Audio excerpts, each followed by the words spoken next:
Dobar dan, kolegice. Good afternoon, dear colleagues. Thank you all for attending.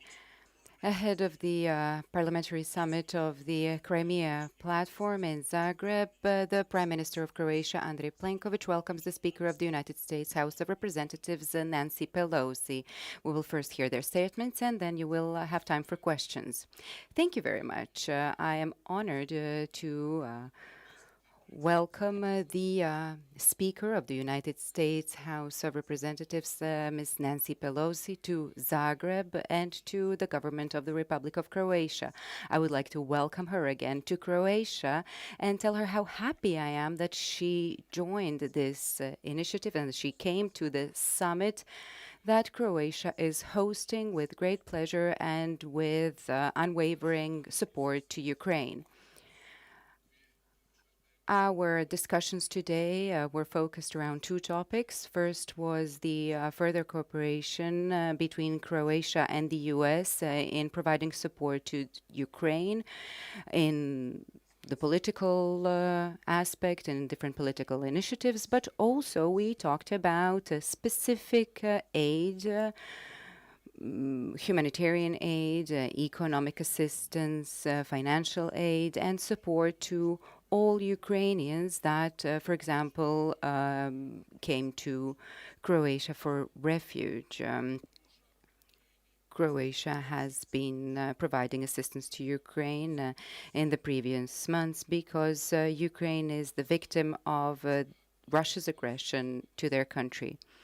Both Croatia and the United States are convinced that we are on the right side of the law and on the right side of ethics, and we will continue providing support and friendship to Ukraine.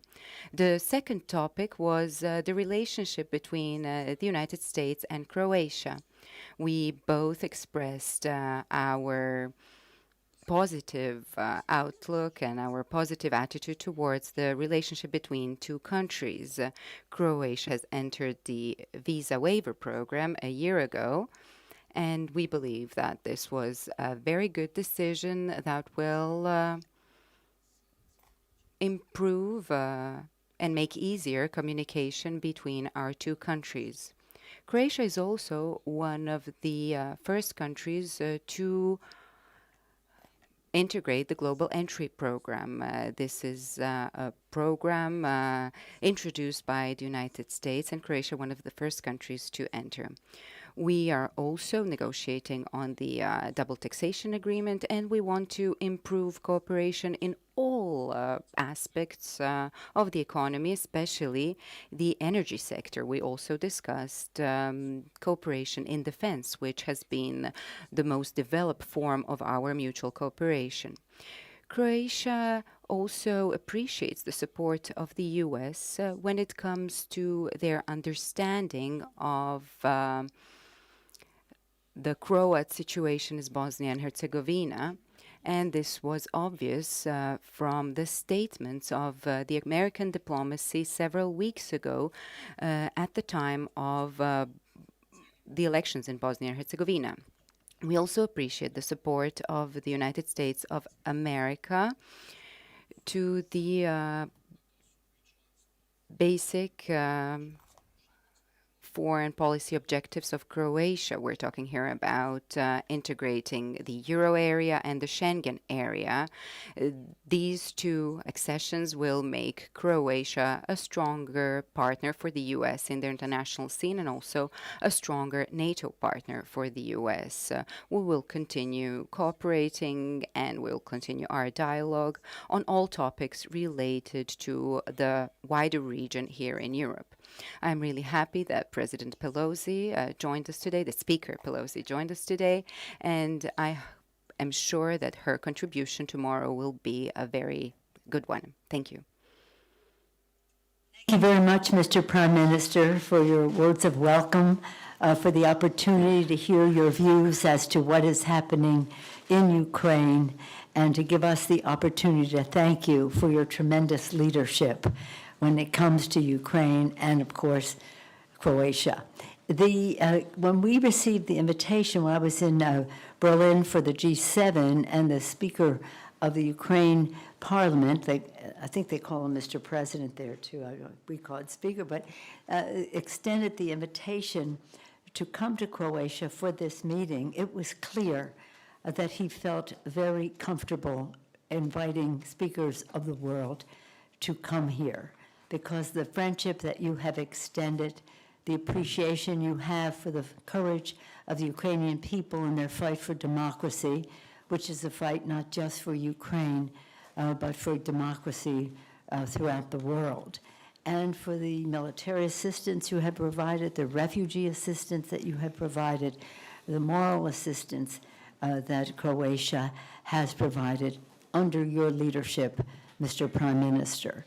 It is, as the Prime Minister said, we talked about our mutual concern about Ukraine, what we can do working together as we go forward, and the importance of this meeting on Crimea Initiative platform, first summit in this regard, that is being held in Zagreb. It's an honor to be here. And again, a perfect place to have this. Secondly, we did talk about U.S.-Croatia relationships. Our students study side by side. Our soldiers trained shoulder to shoulder. Our leaders work hand in hand. This is a very important relationship for us. The Prime Minister, Foreign Minister, others, the Speaker earlier, but the Prime Minister in our meeting just now was talking about some things that we're pleased to have the visa waiver situation resolved, but we are also wanting to do the double taxation agreement very soon, and other areas where we could work together more closely to enhance both of our roles in making peace, democracy, and freedom spread in the region and in the world. So we thank Croatia for its leadership. It's a country small enough to be resilient, but big enough to be significant in terms of security and democracy and peace and values. And values what comes through in any conversation with the Prime Minister, because of the experience you have had in your own country in the past in terms of violence and the rest, and specifically mining and things like that, and trauma after violence, that you can be helpful to Ukraine and others subjected to Russian aggression. So I thank you for that. So it's about our relationship to each other writ large. It's our working together for Ukraine. And I'm very pleased in both of those regards to be, as a co-leader of our delegation on this trip, Congressman Jerry Connolly of Virginia. He was elected by the NATO Parliamentary Assembly to be their president, and in that capacity he was invited by the Ukraine to participate in this meeting, and he had some valuable perspectives from NATO to add to the conversation, and then here, but also as we go forward tomorrow. So for us, it's an honor that an American is the head of the NATO Parliamentary Assembly, in light of some years before when there's some doubt about how people viewed our commitment to NATO. Thank you, Mr. Connolly, for your leadership.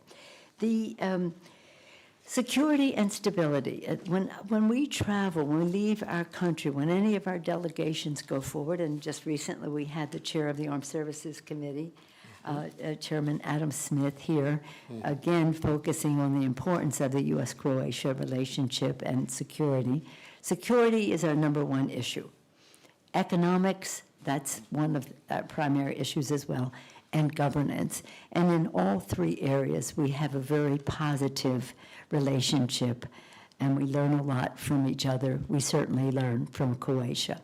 Just in final, the last point being about energy. Energy happens to be a leverage point in this war. The Russians have been the supplier of energy, and countries now have to diversify so that they're not being blackmailed by Russia as we go forward.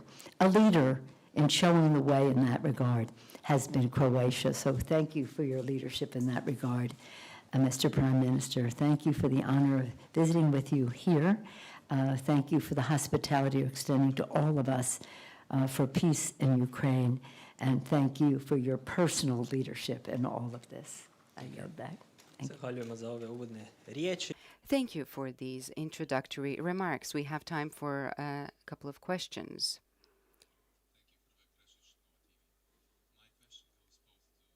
Pelosi and Mr. Prime Minister, we have been witnessing the growing involvement of Iran in the conflict in Ukraine. Firstly, throughout the shipment of drones, and it's quite possible to see that there will be additional shipment of rocket systems as well. Do you see this as something that could lead towards further destabilization of the conflict, that eventually things could be going out of hand, that the conflict could become even more globally visible and unfortunately engaging? And just another sub-question to Speaker Pelosi, where can we expect your next unannounced flight and to where? Thank you. Did you want to go first on your No problem. Što se nas tiče, As regards Croatia, our attitude is that whoever helps Russia in its aggression is making a bad move, and this is how we also judge the Iranian assistance and the provision of critical infrastructure to Ukraine. This will it's providing weapons to Russia that help Russia destroy critical infrastructure of Ukraine. This is something that will make Ukrainian winter much harder, and we are very much against this, and we think this is not in line with international law. That is why our attitude, the attitude of the Croatian government, has been unambiguous since the very beginning of this conflict. As regards the attitude of Croatia, I said it, and I said it once already, and I will say it again. Croatia is determined in its attitude, in its pro-Ukrainian attitude and stance in this war. I agree with the Prime Minister on what he has said. I think Iran is making a big mistake. We've been trying for a while now to have a nuclear agreement with Iran so that we can make the world a safer place, and now they're going off aiding the Russians in making the world a less safe place. First of all, we have to be able to counter the drones, and that is something that we have to do, which I won't go into right here. You see some success on the part of the Ukrainians already in stopping some of them, but it's a dangerous technology, and it must be stopped. And that they would ally themselves with Russia in this regard should be a message to other countries who might want to refrain from voting in certain global bodies or just in their relationship with Russia to think again about it, because Iran has upped the ante. And if you're concerned about Iran, you should be concerned about Iran supplying Russia with this technology. Again, we just want to be able to counter because it's very deadly. It's very deadly. As far as my plans are concerned, I go where I'm invited. The president of Ukraine called me to make sure I accepted the invitation of Speaker Stepanchuk to come here. It is election time in our state, so this is of the highest priority that I would take time away from that very important election to come here, in gratitude to Croatia for hosting it and being so supportive of Ukraine in this battle for democracy, and also supportive of the courage of the people of Ukraine for the fight that they're making, and the leadership of the President of Ukraine and the Speaker of the House, Stepanchuk. Yes, thank you, Yasmin Kuzmanovic, Bloomberg News. Madam Speaker, you just spoke about the midterm elections. Are you concerned in the case that GOP takes the Congress? What would be the result? What would be the effect for the U.S. aid for Ukraine? And speaking about that, are you concerned about manipulation at the ballot box, initiatives like One More Mission and similar? Well, why don't we just stick with the subject at hand today, and your first question is to that point. I believe that the support for Ukraine and the people of Ukraine, their courage, and the military support and refugee support and the rest that the U.S. Is supplying, again, learning from some of the experiences of our European friends, including and starting with Croatia, will not stop. It is support for Ukraine is bipartisan. It is bicameral. That means in the House and in the Senate, and it starts in the White House with our president. His prioritizing this springs from the work that he has been doing with friends, allies, listening to them, having unity as we go forward on how we address this crisis. So I wouldn't be, someone made a statement of we're not giving a blank check to Ukraine. We've never given a blank check to Ukraine. The Ukrainians have dealt with any assistance we have given them, and I'm sure you have given them, with great integrity, with great compliance, with great accountability, and with great transparency. So the inference to be drawn from that is we wouldn't be giving them help. That's not true. And that has been a blank check. That's not true. This has been a relationship of great integrity for democracy and freedom throughout the world. Imamo vremena za još jedno pitanje. Izvolite. We have time for one other question. Both Ms. Pelosi and Mr. Plenković.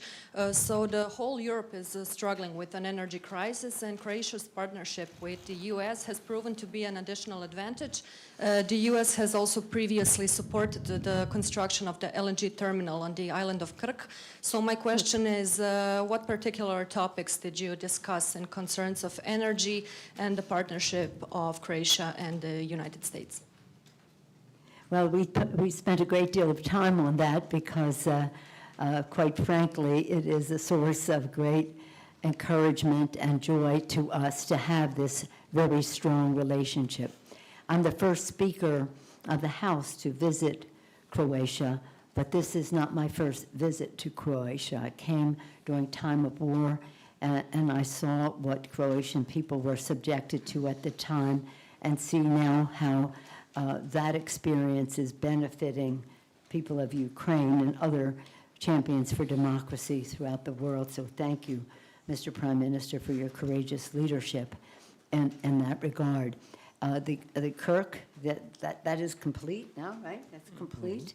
And that is, as I've said, this country is small enough to be resilient, but big enough to be significant. And I think that's one example of that.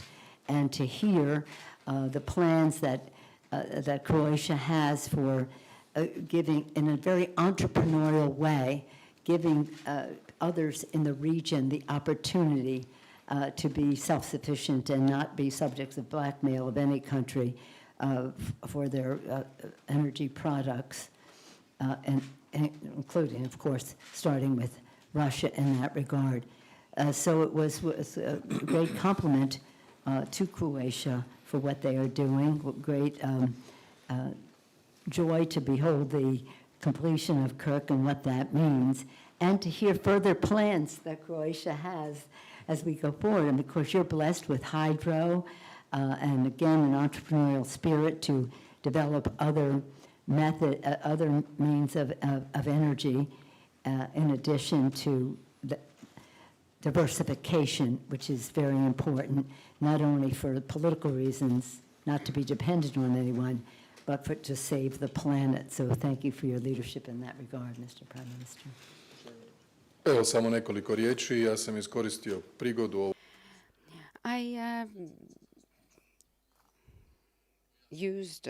I actually used well, I think, the presence of Ms. Pelosi here in Zagreb. I explained to her the very big assistance aid programs for the citizens of Croatia. I talked to her about what was the most important thing for me as the Prime Minister. For me, the most important aspect in this situation where energy is used as weapons, so what we wanted to do with this package of aid for citizens is to secure energy independence, to leave no citizen behind, and to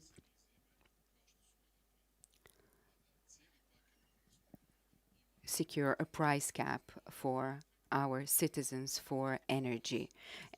At the same time, we're trying to act against inflationary pressures and help vulnerable citizens who always need their help, and now more than ever. In this context, the government in my first mandate resolved a decade-long discussion of whether we needed or we did not need the LNG terminal on Krk. So this was resolved in our first term. We resolved this issue. We decided that we did need it. We used 100 million euros from European funds. We gave our own 100 million euros, and our energy companies provided another 30 million kuna. Now we decided to increase the capacities of our terminal from 2.9 cubic meters per year to 6.1 cubic meters through the European funds in the program Repower EU. Thanks to this, Croatia will be one of the key players in the region to secure gas, not just for our country, but also we will funnel it towards other countries in the regions. This has been one of the most important infrastructure projects in the previous years, and in this respect, we want to keep working on developing the energy cooperation with the United States. I'm not sure I've completely answered one question. The Prime Minister was very clear in how we go forward in terms of our relationship.